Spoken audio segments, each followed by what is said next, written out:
It was just past midnight when Maya stumbled out of the gas station, clutching a plastic bag with a cheap sandwich and a bottle of water, the last things her $8 could buy. The night was cold, the kind that crept through her thin gray hoodie and reminded her that she had nowhere warm to go.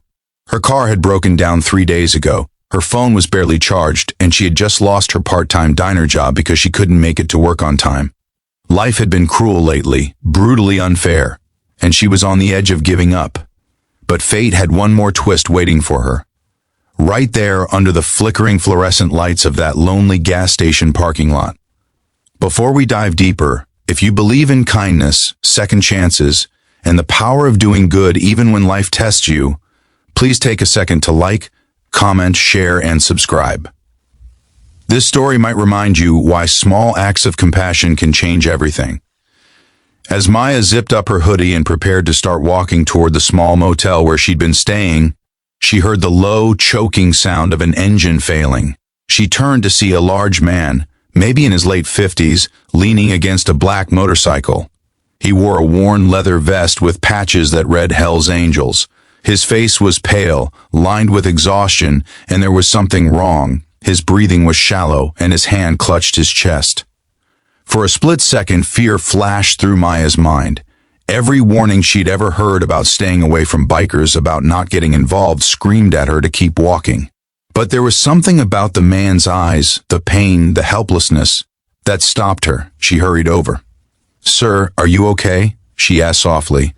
The man tried to answer, but his voice cracked as he slumped to the ground. Maya dropped her bag and ran to his side. He was trembling, barely conscious. Without thinking twice, she grabbed the bottle of water she'd just bought and unscrewed the cap. "Here, drink this," she whispered, helping him take a small sip. She pulled off her hoodie and folded it under his head. Her heart pounded as she looked around for help, but the gas station was empty and her phone had just died. Maya sat beside him, holding his hand. Minutes felt like hours as she waited for him to catch his breath. Eventually, the man managed to whisper, "You're safe with me." It was strange. He was the one in pain, yet his instinct was to comfort her. She smiled weakly, unsure what else to do. She stayed there until an ambulance arrived, called by a passing driver who had seen them. When the paramedics lifted the man onto the stretcher, he tried to say something to her, but she couldn't hear. She just waved as the sirens faded into the night. That $8, her last bit of money, was gone. She had nothing left now but the clothes on her back and a heart that refused to stop caring, no matter how rough life got. She walked the rest of the way to her motel, cold, tired, and unsure what tomorrow would bring. The next morning, Maya woke up to the sound of roaring engines outside. Confused, she peeked through the window and froze. A line of motorcycles stretched across the street, shining under the morning sun. At least 100 bikers, all wearing the same Hell's Angels insignia, stood together in a silent, powerful formation. Her heart raced as she stepped outside, clutching her phone, ready to run if she had to. But then she saw him, the same man from the night before, standing in the middle of the group, a cane in his hand and a smile on his face. He looked stronger now, a bandage peeking from under his sleeve. When he saw her, his eyes softened. "Maya," he said, calling her name as if they'd known each other forever. "You saved my life." She blinked in disbelief. "I didn't do anything.